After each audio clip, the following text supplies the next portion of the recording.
Where are you guys at with Justin Fields? If you're watching live, this is the live poll question. If you're not, just answer in the comments. Do you still believe in Justin Fields? Type B for believe or type D for don't. I'm not off the ledge yet, but if it keeps trending in this direction, I think there's a very good chance they will have a different quarterback next year. B for believe or D for don't.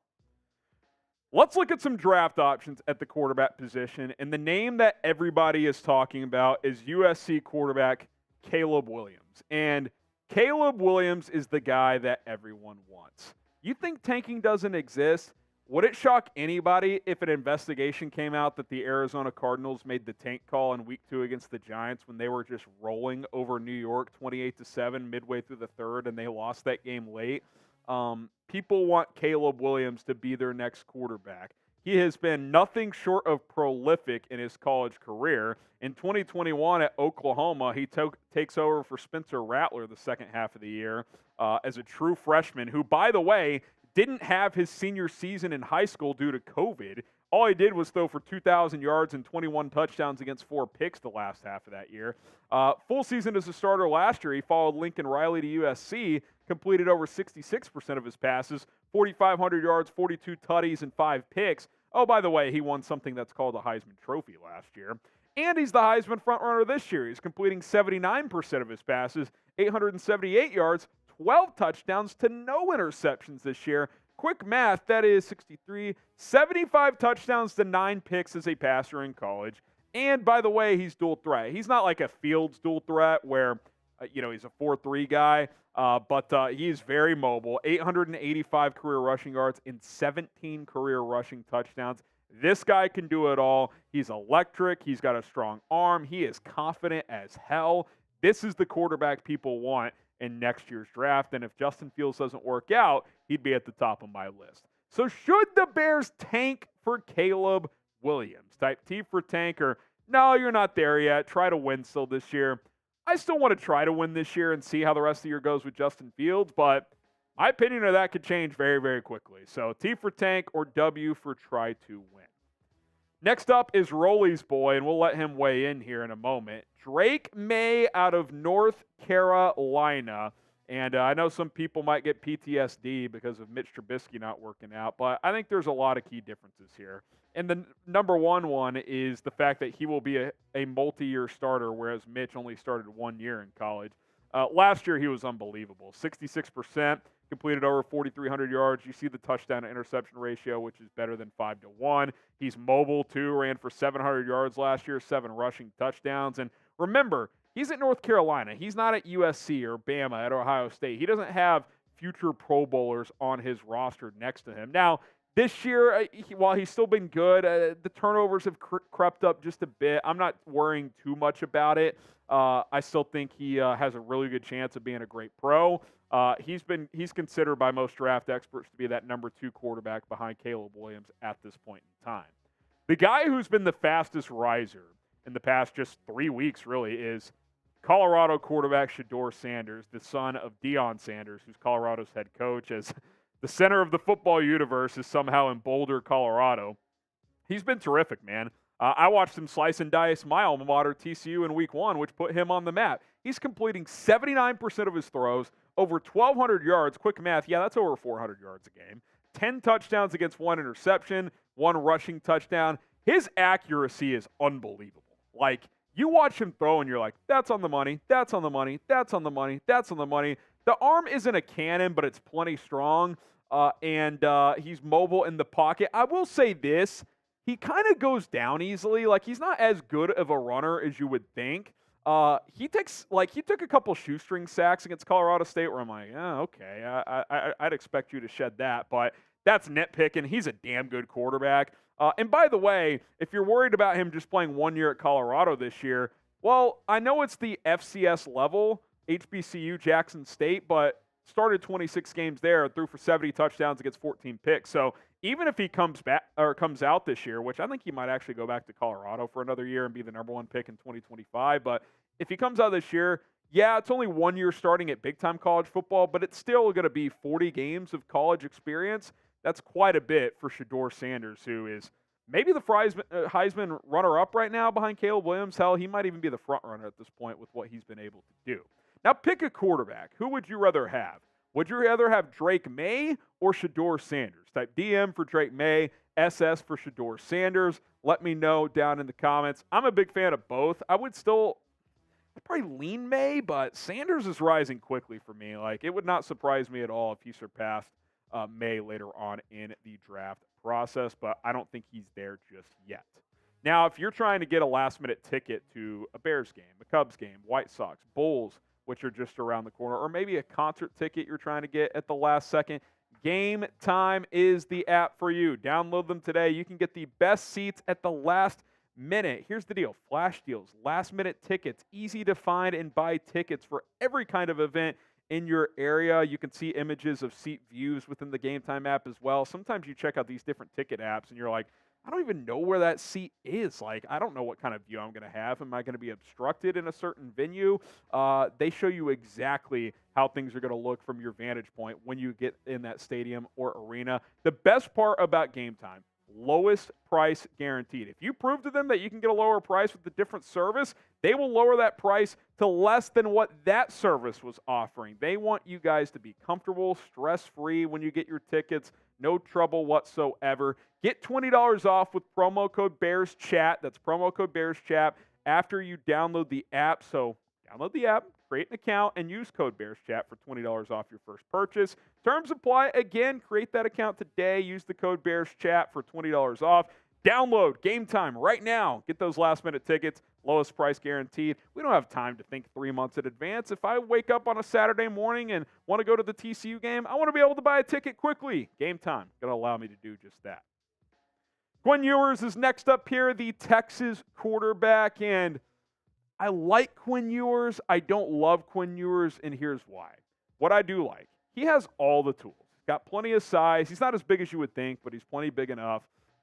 And in the 2 games against Alabama, really, he got hurt his last year in the game, but this year he backed it up. He looked like the best quarterback in college football. 24-38, 349, 3 touchdowns, QBR of 90. I mean, he sliced and diced Nick Saban's defense just last week. But then in the other 2 games against Rice and Wyoming, he's just like, okay. 30 of 51, that's less than 60%, less than 400 yards, that's less than 200 yards per game, and just 2 touchdowns. You know, everybody in the office here at Chat Sports is freaking out. Oh, Quinn Ewers, he's unreal. Me and Rolly were the only 2 to be like, can we see it more than 1 game? Like, last year he was so up and down, and he hasn't been as down this year, but, like, it's still like this. Like, it's not like he's not dominating. So, a lot of football left this season. What I do like is in the big games, he does show up, and you definitely want that in a franchise quarterback.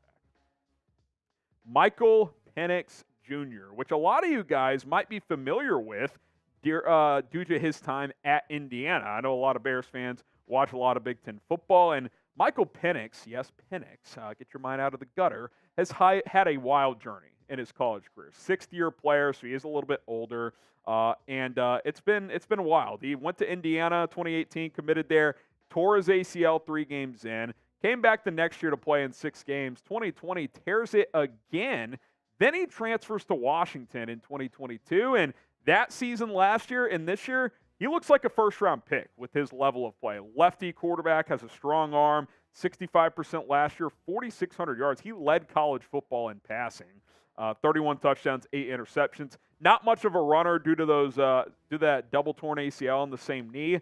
This year, he looks even better. Completion percentage has almost jumped 10 points.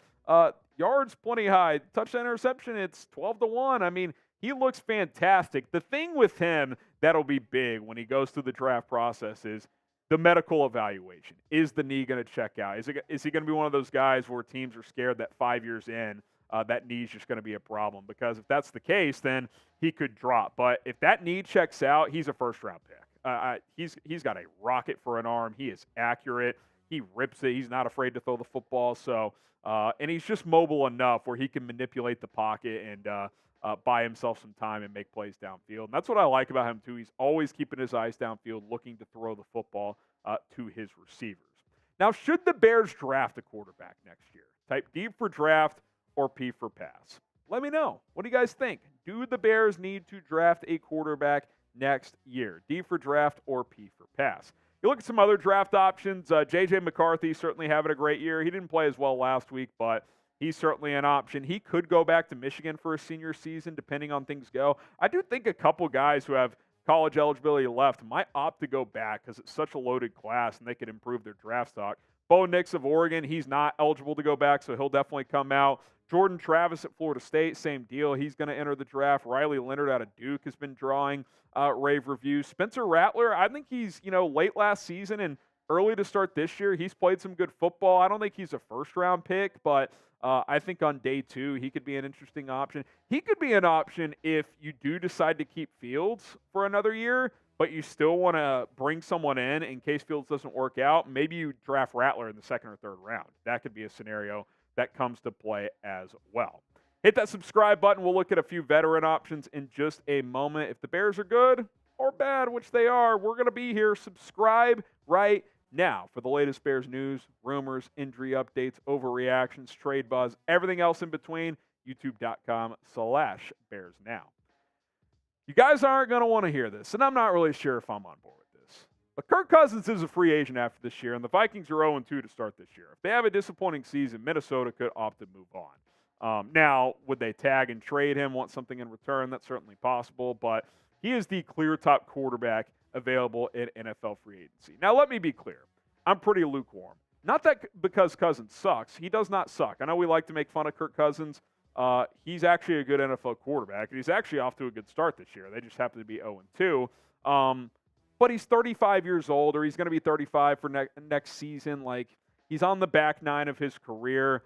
I would rather go with a younger option personally. But look, let's be real. If you bring in Kirk Cousins, he's one of the best quarterbacks the Bears have ever had, if that ended up being the case. And he knows the NFC North, spending the last several years in Minnesota. I wouldn't go that route because in big games, he typically doesn't play well, and he hasn't had a lot of playoff success. But he's had a good career. I think we could at least acknowledge that. A couple other free agent quarterbacks in addition to Cousins. Ryan Tannehill's available. Baker Mayfield, who played well against the Bears last week. I'm fascinated to see how the rest of his season goes in Tampa. I think those are more like stopgap options. Like, say you move on from Fields and you draft a QB, but you just want a veteran in the room, whether he starts for a year or is the backup. I think that's more of the Tannehill-Mayfield kind of realm there, whereas obviously if you bring in Cousins, you're bringing him in to start. So here's where things stand overall with all of this and how it equates to Justin Fields. The bottom line is if he does not play with more consistency and if he does not show more improvement throughout the rest of the season, the Bears will likely look toward the draft next year. They have 2 first-round picks. Like, I think part of Ryan Poles making that move was for insurance if Fields does not pan out to be the franchise quarterback. Now, there's 15 more games to evaluate. I'm not off the bandwagon completely yet, but I'd be lying if I said I wasn't discouraged through 2 games. I think there's a lot of blame to go around. I don't think it's just Fields, but at some point he's got to elevate and he's got to improve. And through 2 weeks, we just simply have not seen that up to this point. Follow me on Twitter at HGramNFL, tweeting about the Bears, the NFL, all of the time, college football as well. If you want to see some clips from some of these quarterbacks, chances are on Saturdays I'm tweeting about them from time to time. It's at HGramNFL if you guys want to give me a follow over there. We got a first-time super chatter from Will.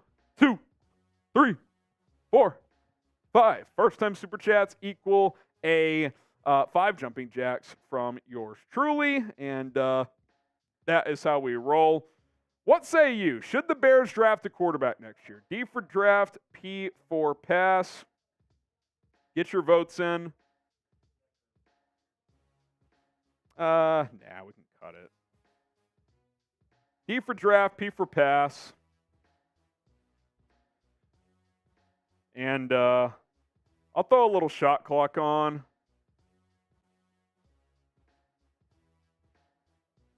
Two minutes. Rolly's actually working one of the Monday night games tonight, so if we don't get any supers in the next 2 minutes, we'll call it a day. You guys are legends, though. I'll get some shout-outs. D for draft, P for pass. Crypto says P. Tay Bobo says P.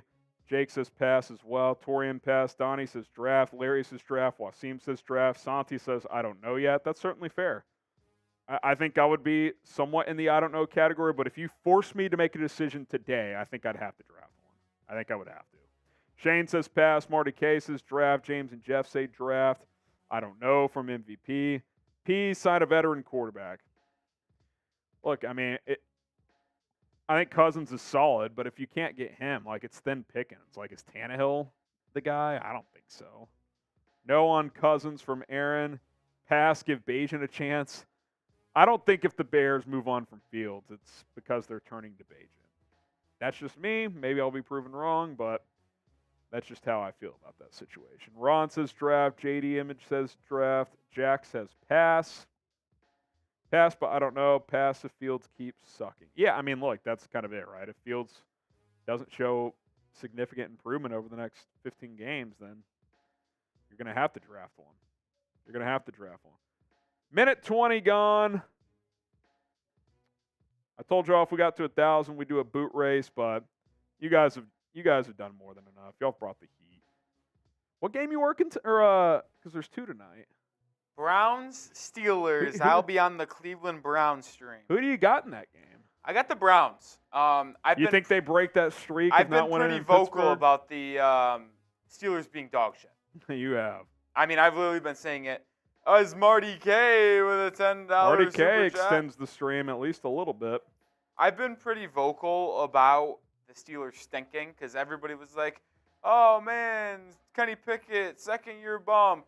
I think the dude stinks. I think the offense stinks. I think Matt Canada's horrible. I think everything. They might have a similar situation as the Bears, where the OC QB combo just isn't working. To me, Kenny Pickett is second-year Mac Jones, where people were excited for their second seasons, but are just going to be ruined by their offensive coordinator, Mac Jones, Matt Patricia, Matt Canada for Pittsburgh. But here's also my point. 1 second before we get to Marty K.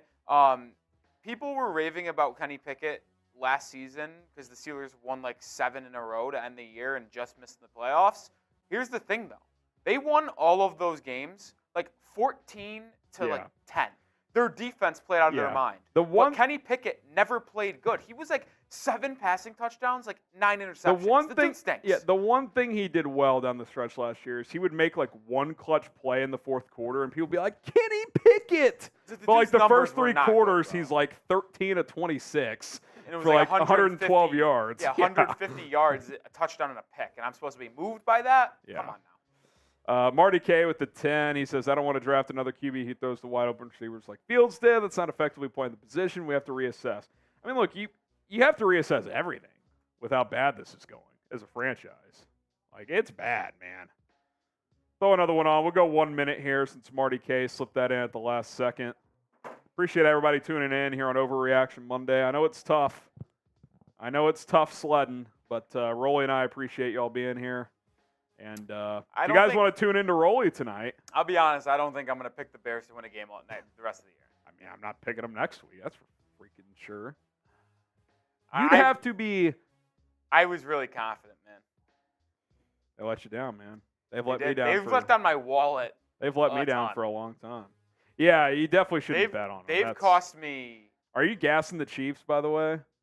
I think open 12.5. That feels low. And then knowing my freaking luck when it comes to the Bears, will play well. They'll lose by 10. Maybe you just backdoor cover, down 17. Fields. If I would freak out, Harrison. Ron says Bears are going 15-2. 10 seconds left.